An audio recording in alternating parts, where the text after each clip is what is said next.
Fala pessoal, sejam muito bem-vindos a mais um vídeo aqui no canal. Hoje o tema do vídeo é sobre fundos imobiliários e os fundos são divididos em dois: fundos de papéis e fundos de tijolos. Os fundos de tijolos, tá? Eles são fundos que investem em imóveis físicos, tá? E por isso leva o nome de fundos de tijolos. Já os fundos de papéis são fundos que investem em títulos de dívida, tá? Bom, esses fundos eles adquirem dívida através de uma securitizadora, tá? Então, os fundos como credor vai ter uma securitizadora, onde ela faz a intermediação, tá? Geralmente por trás de uma dívida há sempre uma garantia, tá? Mas geralmente as garantias que são dadas não são uma garantia com a liquidez alta, como a gente gostaria que fosse, tá? Então, geralmente quando há algum problema em uma dívida, tá? Demora muito tempo para se resolver essa inadimplência, tá? Vamos lá. Para entender um pouco melhor, eu trouxe aqui um exemplo de um fundo de tijolo, tá? E um fundo de papel. Temos aqui o fundo XPML11, que é um fundo de shoppings, e temos o KNCR11, que é um fundo de papel. Aqui a gente consegue observar sobre a questão de rentabilidade de um fundo e de outro. E é importante que você saiba que o fundo de papel ele vai te entregar toda a rentabilidade do fundo, inclusive a inflação, que já vem aqui no dividendo. Como estamos falando do fundo XPML, né, que é um fundo de tijolo, que é um imóvel, a inflação ela vem, aumenta o valor do fundo, fazendo com que aquele imóvel, né, que antes valia, por exemplo, 1 milhão, e a inflação foi de 6%, né, aquele imóvel vai valer 1 milhão mais 6%, tá? Então, a rentabilidade do XPML vai para o valor da cota e não para o bolso do cotista. Beleza? Então, recapitulando, XPML11, a inflação vai corrigir o valor da cota, e no KNCR11 a inflação vai para o bolso do cotista.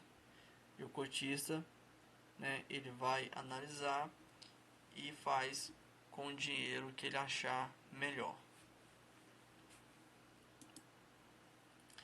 Temos aqui o XPML11, alguns dos seus imóveis, né? E as localização que esses imóveis estão, tá? Bom, quando a gente pega um fundo assim, a gente vê que ele é um fundo bem diversificado, tanto em questão de quantidade de imóvel, quanto em questão de região, tá? Isso traz uma tranquilidade para o investidor.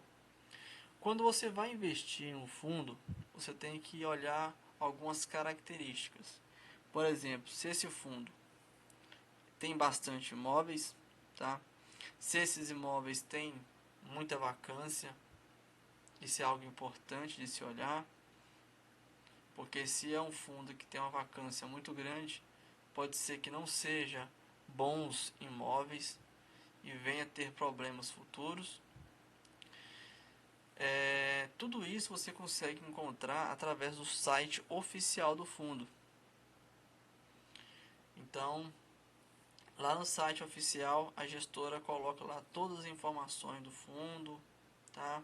A vacância, você consegue ver também a receita do fundo. E outra parte importante é você saber de onde vem a maior parte da receita desse fundo. E se o maior inquilino dela hoje sair, quantos por cento da receita vai cair? Isso é algo importante de se olhar também, tá? Então, na minha opinião, XPML é um excelente fundo.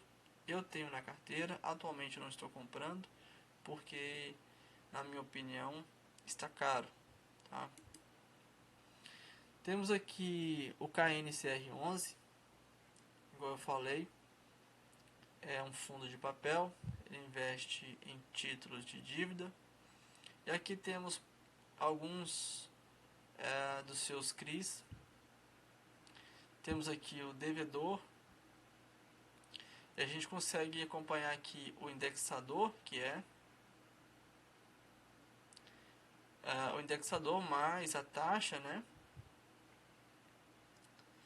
E a gente consegue também observar qual é a porcentagem de alocação desse CRI na carteira do KNCR11. Então, por exemplo, se porventura o JHSF Malls ter inadimplência com KNCR11, a receita vai cair em 5,9%. Então não é um impacto tão grande quanto se fosse 10%, tá? Porque outros fundos como DEVA11, HC, TR11 também tiveram uma grande alocação de capital em maus títulos, né? E acabaram tendo problemas aí, e a sua receita aí, cerca de 60% da receita foram por água abaixo, tá? Como eu falei, são fundos que têm uma garantia por trás, né? Porém, até essa garantia ela ser efetuada, o fundo já perdeu grande parte de valor de mercado. Bom, fatores de risco. Todos os tipos de investimento têm risco, alguns mais e outros menos. Desde a poupança, renda fixa, imóveis, ações e criptomoedas, tá? Quanto maior o retorno, maior o risco, tá? Então, quanto maior o risco você corre, você está disposto a ganhar um retorno maior também. Eu não considero poupança investimento. A renda fixa, eu coloco meu capital de curto prazo, né? 5 anos para baixo eu considero curto prazo. Em imóveis, deixo o capital aqui em torno de 20% do meu capital total. Ações, eu já tenho um perfil um pouco mais arrojado. Eu já tenho a parte de 35% do meu capital em ações. E criptomoedas eu não tenho. Só que a gente vê que, tirando a criptomoeda, as ações têm um grau de risco muito alto. E traz consigo também um retorno muito alto, caso você venha fazer boas escolhas desses ativos. Aqui eu coloquei do lado aqui fundos imobiliários, ações, renda fixa, tá? E multimercado. Esse multimercado aqui são os fundos, tá? Então eu deixo aqui no multimercado às vezes como forma de uma liquidez imediata, para o dinheiro não ficar parado na minha corretora. Então eu deixo aí. Eu tenho 30% em ações, 20% em fundos, e na renda fixa eu tenho o resto, tá? Bom, exemplo de diversificação na renda variável. A gente tem aqui fundos imobiliários, né?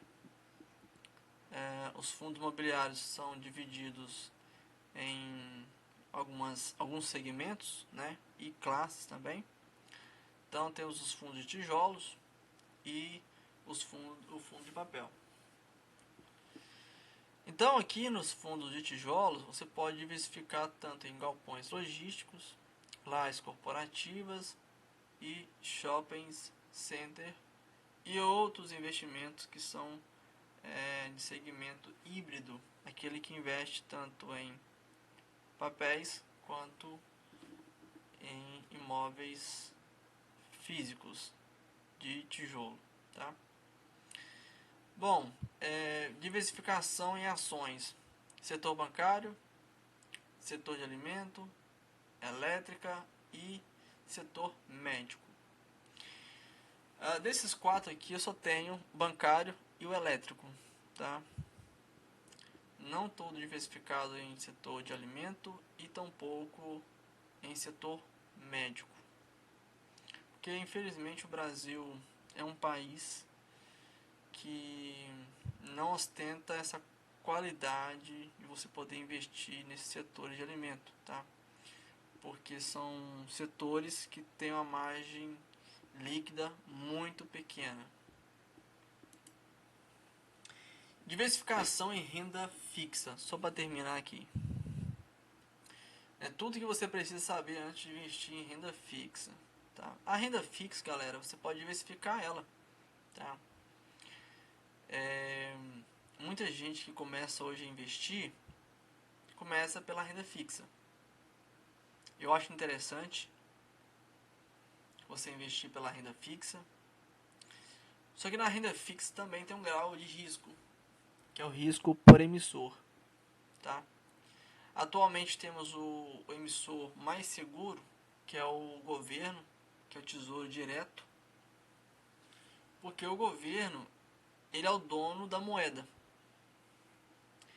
Então, se tudo, né, der merda, né, no país, ele vai imprimir mais moeda, certo? Não é a melhor forma de resolver, né, uma dívida, mas na última instância ele vai imprimir moeda e vai te pagar. Bom, o segundo emissor temos os CDBs. Você empresta o seu capital para os bancos, tá? As LCIs, tá? São letras de créditos do agro, são isentas de imposto de renda. E temos aqui as LCI, que é o letra de crédito imobiliário. Eu não invisto, tá? Eu tenho acho que um título só de LCI, mas de curto prazo. Mas a grande parte do meu capital que está investido em LCI e em LCA está em fundos imobiliários, que ele replica essa rentabilidade para mim de forma mais diversificada, tá?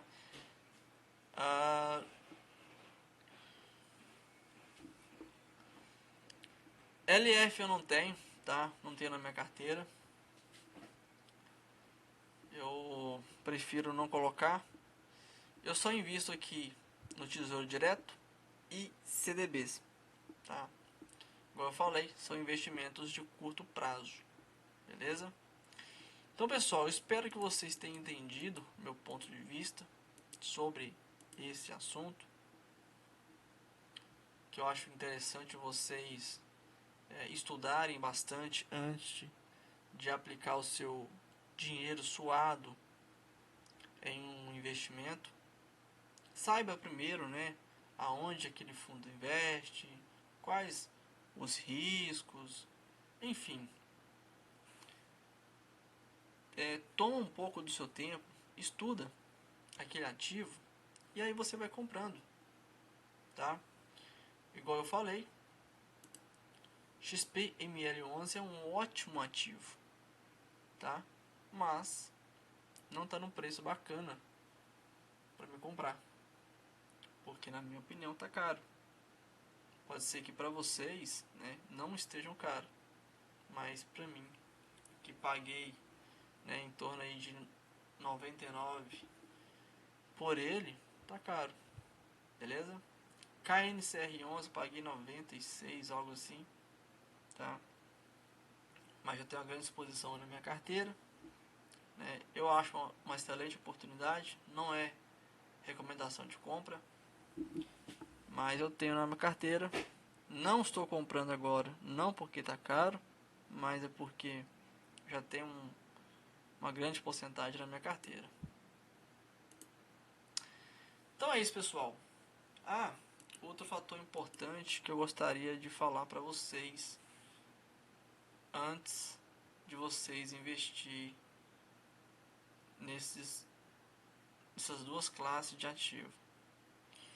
Quando um fundo imobiliário de tijolo tem inadimplência, tá? Ele perde a sua receita mensal, né, daquele inquilino, até ele conseguir achar outro e colocar no lugar, tá? Então ele só perde a receita. E quando um fundo de papel tem inadimplência, ele perde a receita e também perde o montante. Então, os riscos do fundo de papel são muito maiores do que o fundo de tijolo. Por isso, tem essa rentabilidade aqui mais elevada. Beleza? Então, finalizei por aqui. Espero que vocês tenham gostado. Se eu embolei aqui, galera, você me desculpa. Meu jeitinho de conversar mesmo.